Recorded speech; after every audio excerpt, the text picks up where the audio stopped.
বইপাঠ by আইকে চ্যানেলে আপনাদের সকলকে স্বাগতম। আমরা পড়ছিলাম উমর আল জাবের সাহেবের পরর 2, আজকের 6ষ্ঠ পর্ব, সূরা জিলজাল। কেউ পরিমাণ ভালো কাজ করলেও সে তা দেখতে পাবে। সূরা জিলজালের অনুবাদ: পৃথিবীতে যখন ভীষণভাবে জাঁকানো হবে এবং পৃথিবী তার সব বোঝা বের করে দেবে আর মানুষ বলবে, কি হচ্ছে এর? সেদিন সে তার সবকিছু জানিয়ে দেবে, কারণ তোমার প্রতিপালক তাকে নির্দেশ দিয়েছেন। সেদিন মানুষ আলাদা আলাদাভাবে বের হবে, যাতে তাদের দেখানো যায় তারা কি করছে। তারপর কেউ পরিমাণ ভালো কাজ করে থাকলে সেটা দেখতে পাবে, আর কেউ পরিমাণ খারাপ কাজ করে থাকলে তাও দেখতে পাবে। সুধীবৃন্দ প্রশ্ন করেন, বিগত হাজার বছরে কত প্রজন্ম কিয়ামত এলো বলে এই ভয় পেয়ে জীবন পার করে গেছে, কই কিয়ামত তো হয়নি। তাহলে কি তারা সারা জীবন এক অমূলক ভয় নিয়ে জীবন পার করে গেল না? আমার জীবনে কিয়ামত হবে তার তো কোনো নিশ্চয়তা নেই, তাহলে খামোখা ভয় পেয়ে লাভ কি? মক্কার আরবদের হাজার বছর আগে কিয়ামতের এত ভয় দেখানো হলো, কই কিয়ামত তো তাদের জীবনে এলো না। তবে কি এত এত সব আয়াত অমূলক ভয়? তাদের এই সমস্যার উত্তর তাদের প্রশ্নের ভেতরে রয়েছে। ভয় দেখিয়ে কি লাভ? ট্রাফিক সিগন্যাল থাকার পরেও মানুষ দেখে আশেপাশে কোনো ট্রাফিক সার্জেন্ট দাঁড়িয়ে আছে কিনা। থাকলে মানে, না থাকলে ফাঁকি দেওয়ার চেষ্টা করে। এ কারণে শুধু ভয় দেখানোর জন্য ট্রাফিক সার্জেন্ট বা ক্যামেরা দাঁড় করে রাখতে হয়। সেই ট্রাফিক সার্জেন্ট সারাদিন মোবাইলে ফেসবুকিং করুক আর ক্যামেরা বন্ধ করে রাখুক না কেন, মানুষ ঠিকই সোজা হয়ে যায়। একইভাবে বিদ্যুতের বিল, ফোনের বিল, কর খেলাপিদের কাছ থেকে আদায় করার জন্য তাদের কোর্টে নেওয়ার ভয় দেখিয়ে চিঠি পাঠালেই হলো, মানুষ সোজা হয়ে যায়। যদিও কোর্টে নেওয়া অনেক খরচ এবং সময় সাপেক্ষ ব্যাপার, বেশিরভাগ ক্ষেত্রেই তা করা হয় না, কিন্তু মানুষকে সোজা করার জন্য কোর্টের ভয় যথেষ্ট। মানুষ জানে ট্রাফিক সিগন্যাল অমান্য করলে তার নিজের জীবনে ঝুঁকি রয়েছে।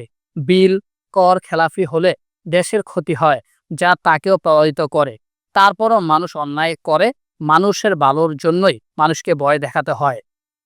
মানুষকে অপরাধ থেকে দূরে রাখার সবচেয়ে কার্যকর পদ্ধতি হলো তাকে অপরাধের ভয়ঙ্কর পরিণামের ভয় দেখানো। তারপর সেই অপরাধ থেকে কিভাবে দূরে রাখতে হবে তার পথ দেখিয়ে দেওয়া। আমেরিকায় স্কার্ড স্ট্রেংথ নামে একটা কার্যক্রম রয়েছে, যেখানে অপরাধ প্রবণ বা উগ্র স্বভাবের একদল কিশোর তরুণদের কারাগারে নিয়ে যাওয়া হয়।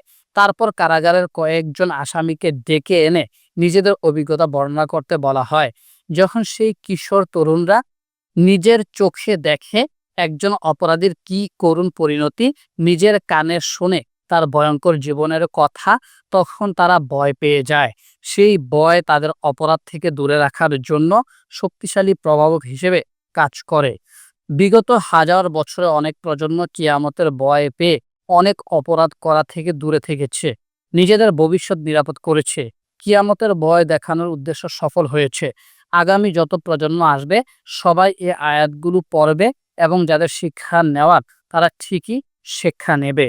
কিন্তু কিয়ামতের ভয় দেখিয়েও তো মানুষকে ভালো করা যায় না। সবাই তো আর ভালো হয়ে যাচ্ছে না। যারা গাগু অপরাধী তাদের কোনো কিছুতেই কিছু যায় আসে না। তাই এই ভয় কতজনের কাজে লাগলো, কতজনের কাজে লাগলো না তার হিসেব করে লাভ নেই। একজনও যদি এই ভয়ের কারণে জাহান্নামে না গিয়ে জান্নাতে যেতে পারে, সেটাই সার্থকতা। যদি আমার জীবনে কিয়ামত না হয়, তাহলে কিয়ামতের ভয় পেয়ে কি লাভ?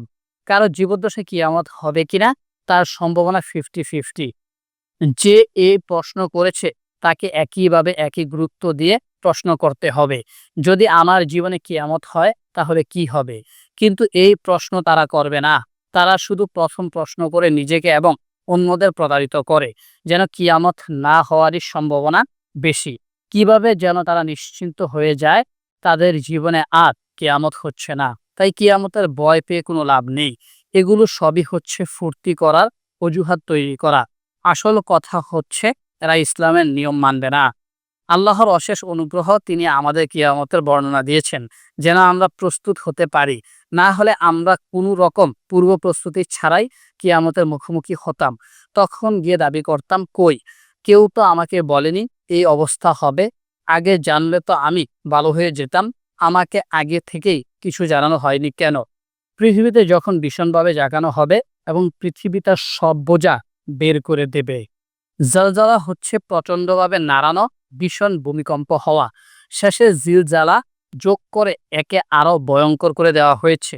আল্লাহ যেন বলছেন, যখন পৃথিবীকে ভীষণভাবে জাগানো হবে সে এক জাকি, অর্থাৎ আমরা কেউ কল্পনা করতে পারবো না সেদিন কি ভয়ঙ্কর রকমের ভূমিকম্প হবে। কোরআনের অন্য আয়াতে আল্লাহ আরো কিছু চিত্র তুলে ধরেছেন, যখন পৃথিবীকে প্রসারিত করা হবে এবং তার ভেতরে যা আছে তা সে ছুঁড়ে ফেলে দিয়ে খালি হয়ে যাবে। সূরা ইনশিকাক আয়াত ৪ ও ৫। হে মানুষ, তোমাদের প্রতিপালকের প্রতি সতর্ক হও, সেই দিনের ঝাঁকুনি এক ভীষণ ব্যাপার, যেদিন মা তার সন্তানকে ভুলে যাবে, প্রত্যেক গর্ভবতী নারীর গর্ভপাত হয়ে যাবে, আর তুমি মনে করবে মানুষ মাতাল হয়ে গেছে, কিন্তু আসলে তারা মাতাল হয়নি, বরং আল্লাহর শাস্তি হবে ভীষণ কঠিন। সূরা হজ আয়াত ১ ও ২। পৃথিবীর বোঝা বলতে কি বোঝানো হয়েছে এবং সেদিন কি বের করে দেবে সেটা নিয়ে নানা মত রয়েছে।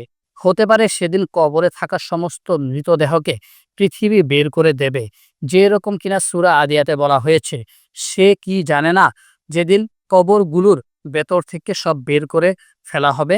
সূরা আদিয়াত আয়াত ৯।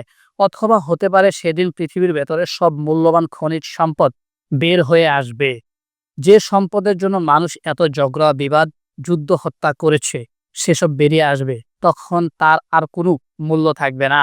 অথবা পৃথিবী মানুষের সব কাজের ফলাফল প্রকাশ করে দেবে, যা সে এতদিন ভেতরে আটকে রেখেছিল, যে রকম কিনা পরের আয়াতগুলোতে বলা হয়েছে।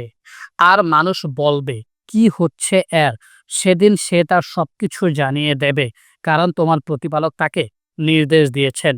চোখের সামনে ঘটে যাওয়া অসম্ভব সব ঘটনা দেখে মানুষ বিস্ময়ে অবাক হয়ে বলবে, এর কি হয়েছে? পৃথিবী যেন এক বিরাট রেকর্ড যন্ত্র, যা মানুষের সব ভালো খারাপ কাজের বিবরণ রেকর্ড করে রাখছে। পৃথিবীর উপরে মানুষ যা কিছু করছে তার সব রেকর্ড হচ্ছে পৃথিবীর ভেতরে। মানবজাতির সব কাজের রেকর্ড সেদিন পৃথিবী প্রকাশ করে দেবে। এ ধরনের আয়াত পরে অনেক বিজ্ঞান মনস্ক মানুষ নাক ছিটকান, কারণ তাদের আপাত জ্ঞান অনুসারে পৃথিবী কোনো বুদ্ধিমান সত্তা বা কোনো জীবিত কিছু নয় যে সেটা নিজে থেকে কিছু করতে পারে। এতে এমন কিছু নেই যা তথ্য সংরক্ষণ করতে পারে। পৃথিবী হচ্ছে শুধুই মাটি, পানি আর খনিজ পদার্থের এক বিরাট স্তূপ। এ ধরনের আয়াত পড়ে তাদের কাছে রূপকথার গল্প কিংবা হিন্দু পুরাণে বর্ণিত আজগুবি ঘটনা মনে হয়। মজার ব্যাপার হচ্ছে, যারা বিজ্ঞানের কারণে নাক ছিটকান, আসলে তাদের বিজ্ঞান বিষয়ক জ্ঞান খুবই সীমিত। কারণ কোয়ান্টাম ফিজিক্স পড়লে তারা দেখতে পেতেন মানুষের প্রতিটি কাজের ফলাফল মহাবিশ্বে ছড়িয়ে পড়ে। মানুষ যখনই কিছু পর্যবেক্ষণ করার সিদ্ধান্ত নেয়, তখন কোয়ান্টাম ঘটনাগুলো সকল সম্ভাবনার মধ্য থেকে একটি সম্ভাবনা নির্দিষ্ট হয়ে যায়, যার কারণে মানুষের প্রতিটি সিদ্ধান্তের ফলাফল আজকে মহাবিশ্বের অণুতে, পরমাণুতে ছড়িয়ে আছে। মহাবিশ্বের অতীত এবং বর্তমান দুটোই কোয়ান্টাম পর্যায়ে গিয়ে প্রভাবিত হয় মানুষের নেওয়া সিদ্ধান্তের কারণে। আর মানুষের প্রতিটি সিদ্ধান্তের প্রথম প্রতিক্রিয়া হয় পৃথিবীর উপরে। মানুষ যেন মানুষের সিদ্ধান্তের ফলে ঘটে যাওয়া যাবতীয় কোয়ান্টাম পরিণতির এক বিরাট ধারক। রাস্তায় কলার খোসা পড়ে থাকলে আমরা যেমন বুঝতে পারি আজকে একজন কলা খেয়েছে, ঠিক একইভাবে যেদিন মানুষের হাতে যথাযথ প্রযুক্তি আসবে, মানুষ এক মুঠো মাটি পর্যবেক্ষণ করে বলে দিতে পারবে 1000 বছর আগে মানুষ সেখানে কি করেছিল। সেদিন মানুষ আলাদা আলাদা দলে বের হবে, যাতে তাদের দেখানো যায় তারা কি করেছে। মানুষ সেদিন কবর থেকে উঠে দাঁড়াবে এবং আলাদা আলাদাভাবে এগিয়ে যাবে। তার সাথে তার পরিবার, বন্ধু, আত্মীয়, ভক্ত, শিষ্য কেউ থাকবে না। কেউ তাকে সাহায্য করতে এগিয়ে আসবে না। মান সম্মান, ডিগ্রি, উপাধি, ক্ষমতা, প্রতিপত্তি কিছুই থাকবে না সেদিন। যেগুলো পাওয়ার চেষ্টায় মানুষ নিজেকে শেষ করে দিচ্ছে, পাওয়ার পর গর্বে বুক ফুলিয়ে হাঁটছে, সেগুলোর কোনো মূল্যই সেদিন থাকবে না। সে তার রবের সামনে দাঁড়াবে একা। সেদিন প্রত্যেকে তার নিকট আসবে একা। সূরা মারিয়াম আয়াত ৯৫। তোমরা আজকে আমার কাছে একা এসেছ, যেভাবে আমি তোমাদের প্রথমবার সৃষ্টি করেছিলাম। সূরা আনআম আয়াত ৯৪। তারপর তাদের দেখানো হবে তারা কি করেছিল পৃথিবীর জীবনে। এক অভাবনীয় প্রযুক্তিতে মানুষকে তার পুরো জীবন রিপ্লে করে দেখানো হবে। সেদিন তার দেহের চামড়া সাক্ষী দেবে তার বিরুদ্ধে। তার হাত, পা, চোখ, কান বলে দিবে সে কখন, কোথায়, কি কাজ করেছিল জীবনে। আদি ইবনা আবি হাতিম রাদিয়াল্লাহু তাআলা আনহু থেকে বর্ণিত, রাসূল সাল্লাল্লাহু আলাইহি সাল্লাম বলেন, তোমাদের প্রত্যেকের সঙ্গে তার প্রতিপালক কথা বলবেন। তার ও তার প্রতিপালকের মাঝে কোনো দুভাষী থাকবে না। তারপর সে ডান দিকে তাকাবে, সেখানে তার কৃতকর্ম ব্যতীত কিছুই দেখতে পাবে না। এরপর বাম দিকে তাকাবে, সেখানেও নিজের কৃতকর্ম ব্যতীত কিছুই দেখতে পাবে না। আর সামনে তাকাবে, তার চেহারার সামনে জাহান্নাম দেখতে পাবে। অতএব তোমরা জাহান্নাম থেকে বাঁচো, এমনকি সেটা এক টুকরো খেজুর সদাকা করে হলেও। আর যে ব্যক্তি এরও সামর্থ্য রাখে না, সে যেন ভালো কথা বলে। সহিহ বুখারী 1413, 1417, সহিহ মুসলিম 2395, 2397। অতএব কেউ অনুপরিমাণ ভালো কাজ করে থাকলে তা সে দেখতে পাবে।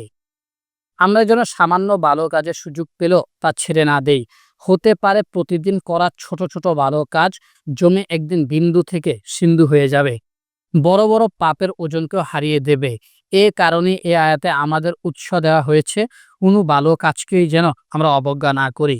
প্রতিবেশীকে সামান্য লবণ দান দেওয়া, কিংবা স্ত্রীকে এক লোকমা খাবার মুখে তুলে দেওয়া, অথবা সন্তানদের সাথে সময় কাটানো, এগুলো যতই সামান্য মনে করি না কেন, এগুলোই জমতে জমতে একদিন বিরাট পরিমাণের হয়ে যেতে পারে।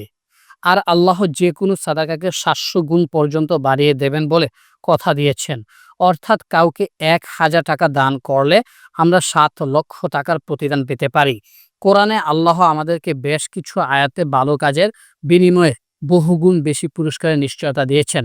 এরপরও কেউ যদি ভালো কাজ করতে গিয়ে মনে করে এত অল্পতে আর কি বা হবে, তাহলে সে বড়ই বোকামি করবে। আর কেউ অনুপরিমাণ খারাপ কাজ করে থাকলে তাও সে দেখতে পাবে। একজন মুসলিমের জন্য এর চেয়ে ভয়ের কিছু নেই। আমরা অনেক সময় এমন কিছু কাজ করি যা অন্য কেউ দেখে ফেললে বা মানুষের কাছে প্রকাশ হয়ে গেলে আর মুখ দেখাতে পারবো না। সারা জীবন মাথা নিচু করে অবনীত হয়ে জীবন পার করতে হবে। এত কষ্ট করে অর্জন করা মান সম্মান, মানুষের ভালোবাসা সব মুহূর্তের মধ্যেই শেষ হয়ে যাবে। আমাদের সমাজে অনেক সম্মানিত মানুষ রয়েছেন যাদেরকে আমরা শ্রদ্ধা করি, অনুসরণ করি, অথচ তারা জীবনে এমন কিছু করেছেন যা প্রকাশিত হলে আমরাই তাদের মুখে চুনকালি মেখে দেব। এরকম একটা মানুষকে কিভাবে আমরা এতদিন সম্মান করেছি তা ভেবে নিজেকে ধিক্কার দেব। প্রতিটি মানুষের জীবনে এরকম লজ্জার ঘটনা আছে যা সে সারা জীবন মানুষের কাছ থেকে গোপন রাখার আপ্রাণ চেষ্টা চালায়। মানুষের কাছে গোপন রাখতে পারলেও একজনের কাছে সে তা কখনোই গোপন রাখতে পারে না। একদিন তার সামনে একা দাঁড়িয়ে আমাদের প্রতিটি লজ্জা, প্রতিটি অন্যায় এক এক করে দেখতে পাবো। একজন মুসলিমের জন্য এর চেয়ে ভয় আর কিছু হতে পারে না। উপসংহার: এই সূরার মূল শিক্ষা রয়েছে শেষ 2 আয়াতের মধ্যে। সূরা কারিয়া এবং জিলজাল থেকে আমরা জানতে পারি আমাদের প্রতিটি কাজের ওজন করা হবে, তা যতই নগণ্য হোক না কেন। সেটা কতখানি ভালো, কতখানি খারাপ তা পরিমাপ করার জন্য বিভিন্ন ধরনের পাল্লা থাকবে। আমাদের চেষ্টা করতে হবে যেভাবেই হোক আমাদের ভালো কাজের পাল্লা যেন মন্দ কাজের পাল্লা থেকে ভারী হয়। সাবধান থাকতে হবে, প্রতিদিনের ছোট ছোট খারাপ কাজও একসাথে জমে বিশাল আকার ধারণ করতে পারে। আবার খুব ছোট ছোট ভালো কাজও একসাথে জমে অনেক ভারী হতে পারে। তাই কোনো কাজের বেলাতে অবহেলা করা যাবে না। হতে পারে আমরা গিয়ে দেখব আমাদের ভালো কাজের পাল্লাটা একটুর জন্য হালকা হয়ে গেল। দরকার ছিল আর একটি মাত্র ছোট্ট দান, আর 2 রাকাত নফল সালাত, আর একটু কোরআন পড়া, কিন্তু না, অল্পের জন্য সব হারিয়ে ফেললাম। সূরা আদিয়াত: নিশ্চয়ই মানুষ তার রবের প্রতি বড়ই অকৃতজ্ঞ। সূরার অনুবাদ: শপথ ঊর্ধ্বশ্বাসে ছুটে চলা অশ্ববাহিনীর, যাদের খুরের আঘাতে আগুনের স্ফুলিঙ্গ জ্বলে ওঠে, যারা ভোরবেলা আক্রমণ করে ধুলোর মেঘ উড়িয়ে, তারপর তারা শত্রু দলের একদম ভেতরে ঢুকে পড়ে। নিশ্চয়ই মানুষ তার রবের প্রতি বড়ই অকৃতজ্ঞ, এবং অবশ্যই সে নিজে তা ভালো করেই জানে। বেশি পাওয়ার প্রতি এদের চরম মোহ সে কি জানে না? যেদিন কবরগুলোর ভেতর থেকে সব বের করে ফেলা হবে, অন্তরে কি আছে সব প্রকাশ করা হবে। তাদের সেদিনের অবস্থা সম্পর্কে তাদের রব সবিশেষে অবগত রয়েছেন। দূর দিগন্তে ঘোড়ায় চড়ে একদল যোদ্ধা ধুলোর মেঘ উড়িয়ে প্রচন্ড গতিতে ছুটে আসছে আক্রমণ করতে। ঘোড়াগুলো ঊর্ধ্বশ্বাসে দৌড়াচ্ছে, তাদের পায়ের খুরের আঘাতে জ্বলে উঠছে আগুনের স্ফুলিঙ্গ। শত্রুপক্ষের প্রতি তাদের এতটুকু ভয় নেই, আর তাই রাতের বেলা গোপনে আক্রমণ না করে ভোরবেলায় আক্রমণ করতে এসেছে, যখন কিনা শত্রুপক্ষ সম্পূর্ণ প্রস্তুত। অশ্ববাহিনীকে আটকানোর জন্য শত্রুপক্ষ প্রতিরক্ষা দাঁড় করালো, কিন্তু অশ্ববাহিনী প্রচন্ড গতিতে আঘাত করে প্রতিরক্ষা ব্যবস্থা চুরমার করে একদম ভেতরে প্রবেশ করলো। শত্রুবাহিনী এখন তাদের চারদিক থেকে ঘিরে ফেলেছে। মানুষ তার রবের অনুগ্রহ স্বীকার করে না, মানে কোথা থেকে কি হলো, সে অশ্ববাহিনীর কি হলো, কে জিতলো শেষ পর্যন্ত। সূরা আদিয়াতে আল্লাহ এক রোমহর্ষক ঘটনার বর্ণনা দিচ্ছিলেন। এক অশ্বাবাহিনীর আক্রমণের দ্বারা বর্ণনা চলছে, টান টান উত্তেজনা চলছে, সবাই কান খাড়া করে শুনছে ঘটনা কি ঘটতে যাচ্ছে। তখন তিনি হঠাৎ করে প্রসঙ্গ পাল্টে দিলেন। কোরআনে এরকম কয়েকটা সূরায় আমরা দেখতে পাই আল্লাহ শুরু করেন একটি পরিচিত ঘটনা দিয়ে, যেন শ্রোতা তার অভিজ্ঞতার সাথে মেলাতে পারে এবং মনোযোগ দিয়ে শোনা শুরু করে।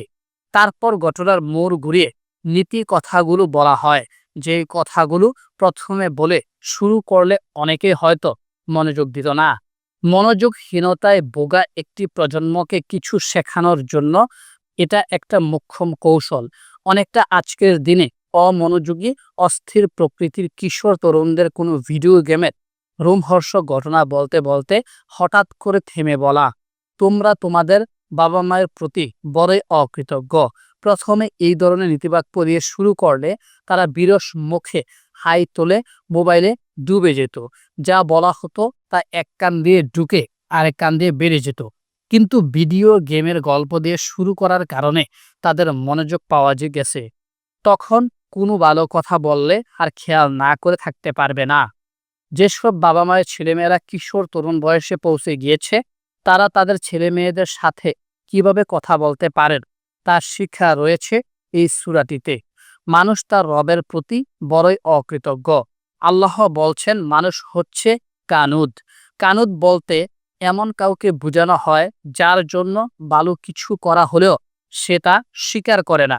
এরা সারাদিন বসে বসে শুধু হিসেব করে তার কত অভাব, কত দুঃখ, কত কিছু পাওয়া হলো না, কিন্তু সে জীবনে কত ভালো কিছু পেয়েছে সেগুলো নিয়ে ভেবে দেখে না।